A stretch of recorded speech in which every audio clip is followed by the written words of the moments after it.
animal y la violencia interpersonal, y su prevención a través de educación.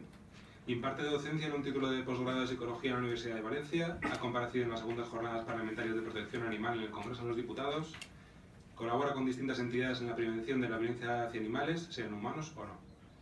Y nos va a hablar de los programas educativos de respeto hacia los animales en el currículum de la enseñanza obligatoria como vehículo de mejora en las competencias básicas. Así que, Esperanza, todo tuyo. Muchas gracias, Jorge. Bueno, pues buenas tardes.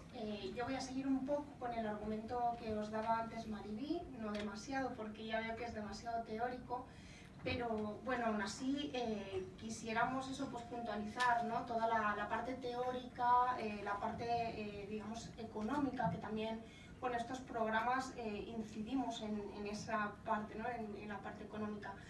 Entonces, bueno, además de lo que os ha contado Maribí, yo voy al lío, voy a hablaros del bullying, que es de lo que veníamos también a hablar, ¿no? De que los programas inciden en esa prevención del bullying. Entonces os voy a dar unos pequeños datos de cifras respecto a este tema y me pongo ya con las estrategias educativas, que es la gran solución, ¿no? Así que bueno, sabemos respecto al bullying, respecto al acoso en las aulas españolas, por estudios pioneros como el de Dan Olweus, ¿vale? Que hace ya más de 3 décadas que proporcionaron los primeros datos empíricos entre estudiantes adolescentes. En ellos se apuntaba un nivel de implicación en torno al 10% de la población escolar.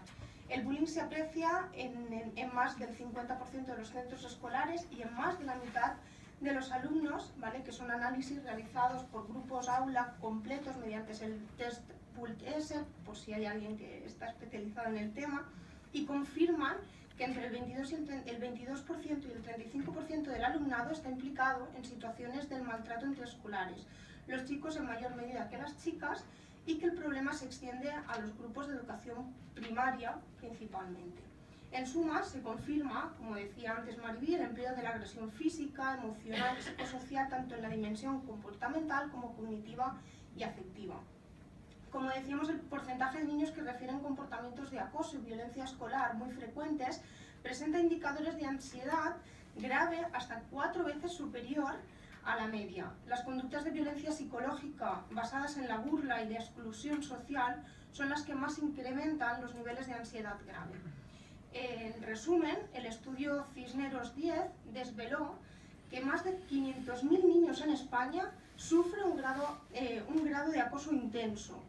Uno de cada 4 alumnos sufre acoso en clase, sin que se detecten diferencias entre colegios públicos, concertados o privados. El riesgo de sufrir acoso escolar se multiplica por 4 en niños con 7 u 8 años y que disminuye progresivamente hasta el bachillerato, ¿no? Etapa esta última en la que el porcentaje de acoso suele ser de un 11% y coincide con el acoso que se produce en otros ámbitos como el doméstico o el laboral. No se salva nadie. El 54% de estos niños sufre depresión, el 15% ha pensado alguna vez en el suicidio. Imaginaros, ¿no? Las cifras son chocantes. En el 19% de los casos, los compañeros defienden al alumno acosado. El 60% de los acosadores acabará cometiendo un delito antes de cumplir los 24 años. El acoso escolar coincide con el que se produce en otros ámbitos, como decíamos antes, ¿no? El doméstico o el laboral, y solo se conoce el 20% de los casos de maltrato a menores. El 80% de los maltratos también se produce en ese seno familiar, y la mayoría de los casos que trascienden son los que implican violencia física, es decir, el maltrato psicológico se ignora.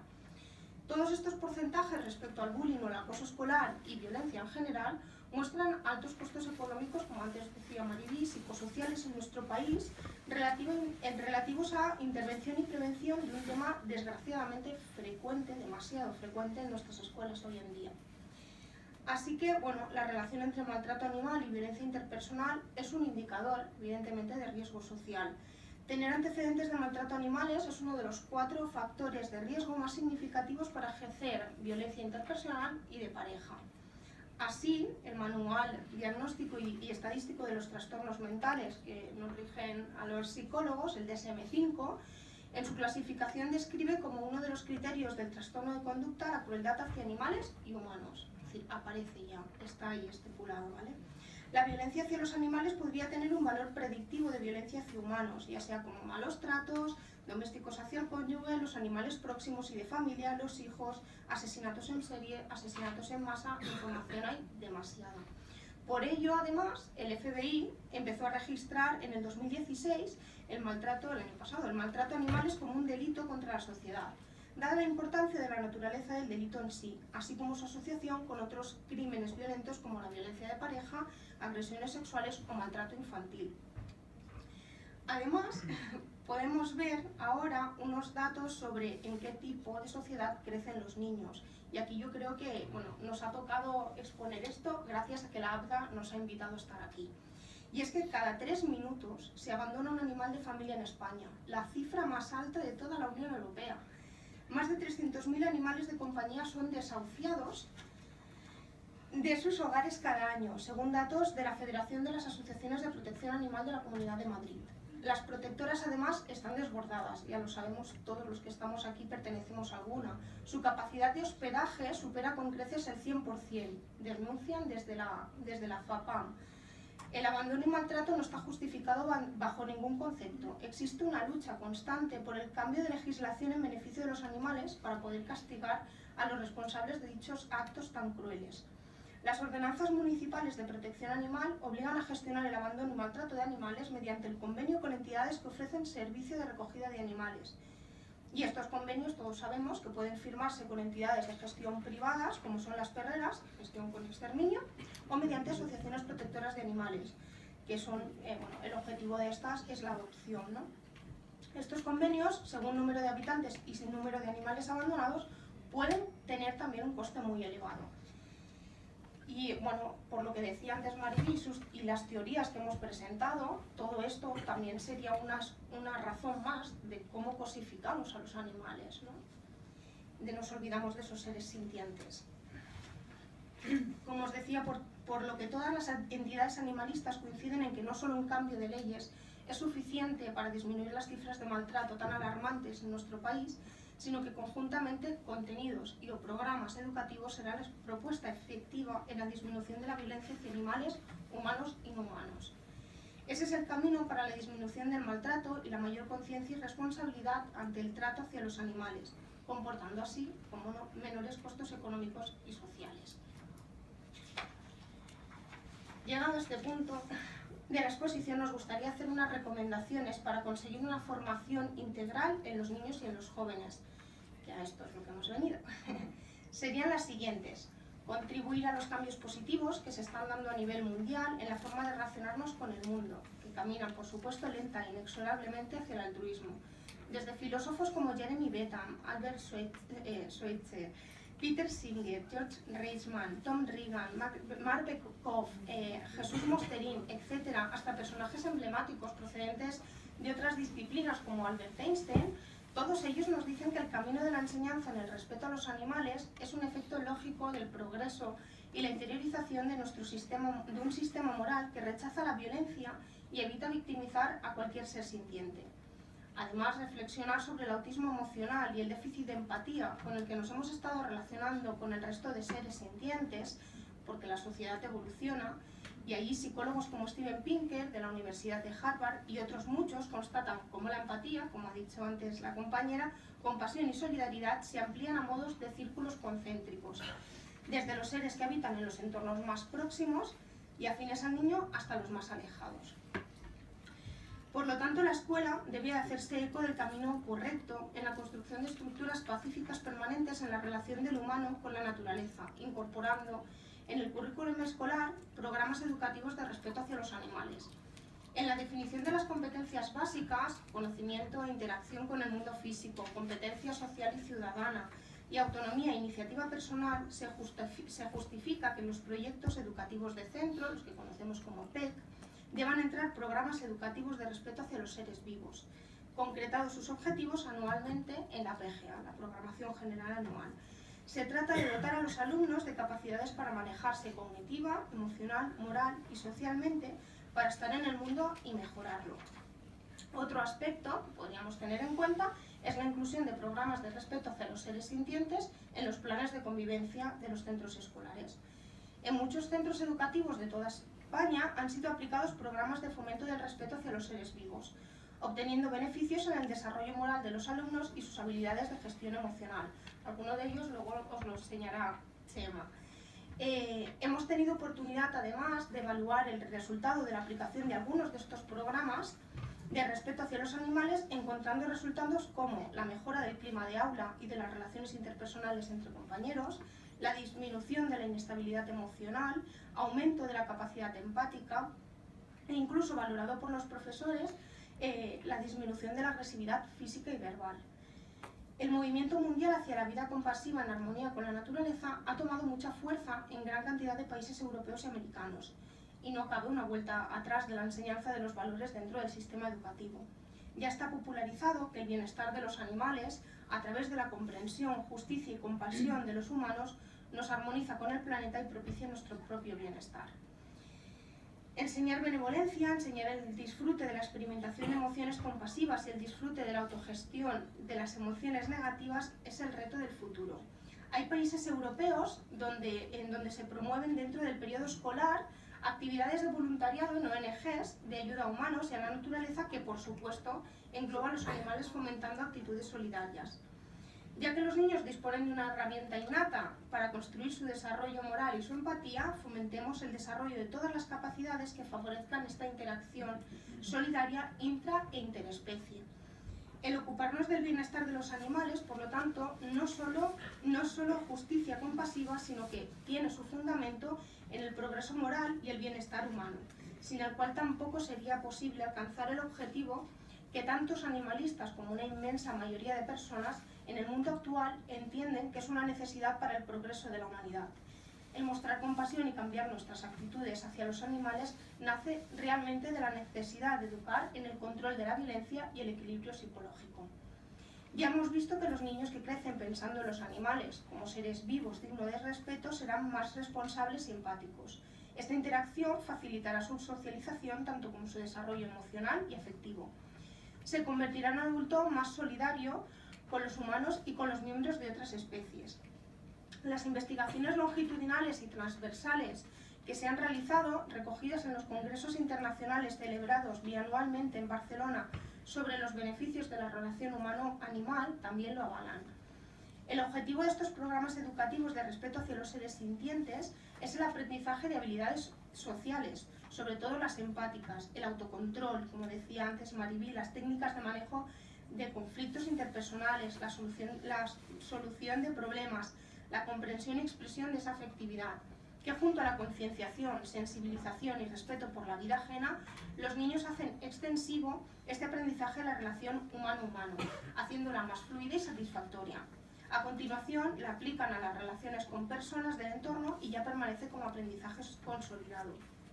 El aprendizaje de la solidaridad interespecie responde así a las necesidades que plantea la escuela sobre los conflictos de conducta en el aula y la enseñanza de valores. ¿Hay mejor y más motivadora manera de trabajarlos? Programas sobre prevención de la violencia que nosotros, digamos que hayamos recolectado, ¿no?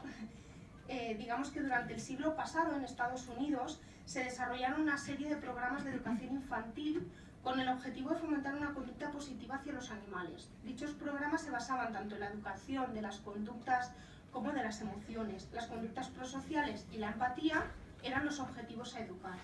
Estos programas pretendían desarrollar la empatía hacia ellos, pero también hacia sus propios congéneres, minimizando la insensibilidad. Estos programas, tal y como propuso Astione, trabajan tanto el aspecto cognitivo como el emocional, la habilidad en la lectura y la responsabilidad, como la conducta prosocial y la empatía. Hein, justamente, realizó un estudio sobre los efectos de dichos programas y halló diferencias estadísticamente significativas entre el grupo control y el grupo que había participado en el programa. Comprobó que un programa basado en el desarrollo de la empatía hacia animales también redunda en mostrar empatía hacia los propios congéneres. Muchas son las iniciativas que han surgido aquí en España en cuanto a la educación en el respeto a los animales, pero por el momento parece que la mayoría son aplicaciones puntuales y resultan incompletas al no estar dotadas de continuidad por falta de recursos, a menos que sean incluidas en el currículum de la enseñanza obligatoria. Numerosos autores han demostrado empíricamente la relación entre la empatía y las competencias como la regulación emocional y la conciencia emocional. Asimismo, han relacionado la empatía con microcompetencias como la capacidad para autogenerar emociones positivas, la autoestima y la autoeficacia emocional, estando la primera relacionada con la regulación emocional y los dos siguientes con la autonomía emocional. Algunos de los programas e iniciativas educativas en el respeto hacia los animales en España, aplicados en España, son ladridos educativos en 17 colegios de Vigo. El colegio Adoblada ha sido el primero en recibir la visita, ¿vale?, de un animal y su educador. Bueno, yo creo que esto lo puedes explicar tú mejor, ¿verdad, Chema? Lo dejo ahí, luego que él profundice un poquito más. Como decía, Ceiba Adoblada de Vigo también estaba dentro de ese proyecto de ladridos educativos, el programa Teacher Dog en el colegio La Salle de Valladolid, programa de perros y letras en colegios de Tres Cantos, San Sebastián, Alpedrete, incluso en otros municipios como pueden ser Canarias y Albacete. Otro ejemplo que cita importante es el Cuarto Cico, que a algunos seguramente os sonará. Cuarto Cico empezó en el año 2010 en el pueblo de Muel, Zaragoza, con un grupo de niños. César Bona, candidato a los premios mundiales de educación, fue su iniciador e impulsor, y su objetivo era y es educar a los niños en empatía, sensibilidad y respeto para hacerles agentes del cambio y acercar la relación entre alumnos, docentes, padres y personas externas a la educación. Otro ejemplo de programa de continuidad es el desarrollado por PRODA, Respeto y Convivencia con Animales, Prevención de Conflictos en el Aula, consistente en una relación de unidades didácticas para cada nivel educativo de la enseñanza obligatoria, preparado para su inclusión en el currículum. Ha formado parte de la formación continua de cientos de docentes en varias comunidades autónomas, especialmente en la Comunidad Valenciana. Actualmente está siendo aplicado en escuelas e institutos de diferentes municipios e incluso en asociaciones educativas como pueden ser asociaciones específicas de trastornos de Asperger o asociaciones de discapacitados intelectuales, etc. Dicho programa está evaluado con los siguientes resultados, anteriormente también citados: la mejora del clima de aula y de las relaciones interpersonales entre compañeros, la disminución de inestabilidad emocional, el aumento de la capacidad empática y valorado, como decía antes, por los profesores, esa disminución de la agresividad física y verbal.